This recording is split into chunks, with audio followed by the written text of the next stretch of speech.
सांगली लोकसभा मतदारसंघामध्ये मतदारांनी उत्स्फूर्त असा प्रतिसाद दिलेला आहे। आपण आता मिरज तालुक्यातील बेडग या गावामध्ये आहोत। आपण बघू शकत असाल या ठिकाणी मतदारांनी मोठी अशी रांग लावलेली आहे। महिला मतदारांची संख्या सुद्धा मोठ्या प्रमाणात आहे।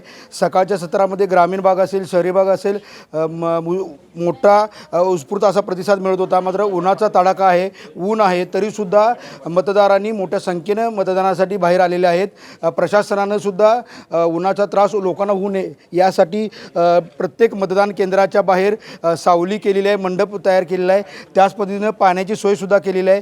चोख असा पोलीस बंदोबस्तसुद्धा तैनात करण्यात आलेला आहे। आणि आपण बघू शकत असाल की लोकांनी उत्स्फूर्त असा प्रतिसाद दिलेला आहे।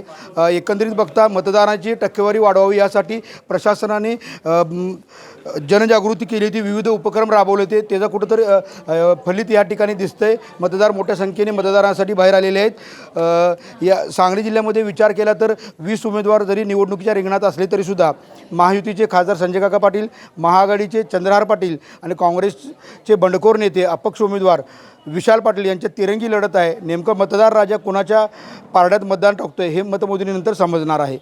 कॅमेरामन राहुलसोबत रवींद्र कांबळे, बंधुता न्यूज, बेडग।